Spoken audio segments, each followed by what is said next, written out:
मैं मुसलमान हूं। मैं प्रधानमंत्री मुख्यमंत्री नहीं बन सकता क्योंकि मेरी तादाद कम है और जातिवाद ज्यादा। लेकिन मैं कलेक्टर, एडीएम, तहसीलदार, कमिश्नर, एसपी, डीएसपी तो बन ही सकता हूं। लेकिन मैं निकम्मा हूं, क्या करूं। मुझसे घंटों पढ़ाई नहीं होती। अगर मैं पढ़ने लग गया तो चौराहों की रौनकें खत्म हो जाएंगी, जो कि मैं होने नहीं दूंगा।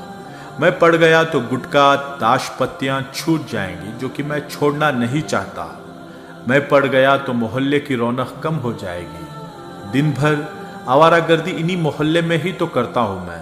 हाँ, काम नहीं है मेरे पास, लेकिन क्या फर्क पड़ता है। अल्लाह के फजल से 2 वक्त की रोटी तो मिल ही जाती है। हाँ, मैं मुसलमान हूं और पैदा होते ही एक सील ठप्पा लग गया था मेरी तशरीफ पर कि मैं पंचर की दुकान खोलूंगा या हाथों में टूल्स पकड़ के कोई गैरेज खोलूंगा, या बहुत ज्यादा हुआ तो दूसरों की गाड़ियां चलाऊंगा। हाँ, मैं मुसलमान हूं। अपने भाइयों की टांग खींचना मेरा सबसे बड़ा काम है। आखिर मैं क्यों नहीं पढ़ा या मैं क्यों नहीं पढ़ पाया, ये सवाल हो सकता है, लेकिन मैं अनपढ़ हूं, इसमें शक नहीं।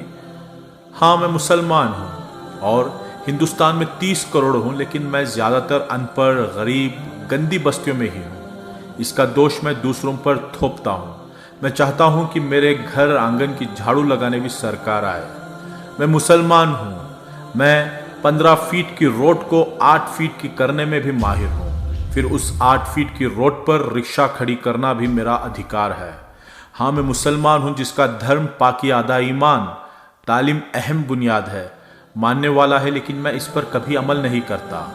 मैं हमेशा सऊदी अरब, दुबई जैसे देशों की दुहाई देकर अपनी बड़ाइयाँ करता हूँ, लेकिन मैंने हिंदुस्तान में खुद पर कभी कोई सुधार नहीं किया, ना मैं सुधरना चाहता हूँ। हाँ, मैं मुसलमान हूँ। मैं अनपढ़ हूँ क्योंकि माँ बाप ने बचपन से गैरेज पर नौकरी में लगाया, और मैं गरीब घर से हूँ। बेहतर तालीम देने के लिए माँ बाप के पास पैसे नहीं थे, और मेरी कौम तालीम से ज़्यादा लंगरों पर तवज्जो देती है। वो खिलाने पिलाने को ही सवाब समझती है। मैं मुसलमान हूँ। मैं खूब गालियाँ देता हूँ। मैं रिक्शा चलाता हूँ, दूध बेचता हूँ, वेल्डिंग करता हूँ। मैं गैरेज पर गाड़ियाँ सुधारता हूँ। मैं चौराहे पर बैठकर सिगरेट पीता हूँ, गांजा पीता हूँ, ताश पत्ते खेलता हूँ, क्योंकि मैं अनपढ़ हूँ। और मैं अनपढ़ सिर्फ 2 वजह से हूँ। एक, माँ बाप की लापरवाही। दूसरा, कौम के जिम्मेदारों की लापरवाही। माँ बाप मजबूर थे, लेकिन मेरी कौम मजबूर ना थी और ना है। मैंने आंखों से देखा है लाखों रुपये शादियों पर खर्च करते हुए। मैंने आंखों से देखा है लाखों रुपये खवालियों पर उड़ाते हुए। मैंने आंखों से देखा है बेइंतहा फिजूल खर्च करते हुए।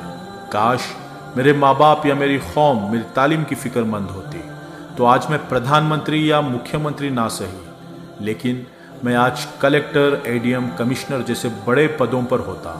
बिना वोट पाए भी लाल बत्ती में होता, या कम से कम मैं डॉक्टर, इंजीनियर, आर्किटेक्चर या जर्नलिस्ट या एक अच्छा बिजनेसमैन तो होता ही। लेकिन बचपन से मन में एक वहम घर कर गया कि मियाँ तुम मुसलमान हो और मुसलमान को यहाँ नौकरी आसानी से नहीं मिलती। लेकिन मैं ये तो भूल ही गया कि मेरे नबी सल्लल्लाहु अलैहि वसल्लम ने तमाम जिंदगी तिजारत ही की और तालीम पर अहम जोर दिया।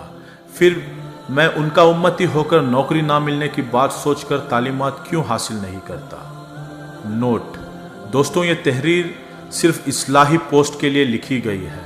रिक्शा चलाकर पेट पालना या वेल्डिंग करना, दूध बेचना, गैरेज के टूल्स पकड़ना या मजदूरी करना कोई गलत काम नहीं है, लेकिन हम इसके लिए पैदा हुए हैं, ये सोचकर तालीम हासिल ना करना गलत है। खूब पढ़ाई करो कि हर पद पर सिर्फ तुम दिखो, तुम्हें इज्जत से देखें, तुम पढ़े लिखे तबके में गिने जाओ। अंधविश्वास से दूर एक नई जिंदगी जीकर मुल्क व कौम की खिदमत करें, और जहां प्रोपोगंडा नामक चीज ही ना हो, आने वाली नस्लों को पढ़ा लिखा कर हम अब तक के अपने इतिहास को बदल दें। यही एक तरीक़ा है कि ये कौम एक नया सवेरा देखे, कि जब भी सुबह का अखबार देखें, हर अखबार के फ्रंट पेज पर आए इस शहर के नए कलेक्टर, नए एडीएम, नए कमिश्नर तुम ही हो। जज़ाकल्लाहु खैरा। और माफ़ी चाहता हूँ अगर मेरी किसी बात से किसी भाई का दिल दुखा हो तो।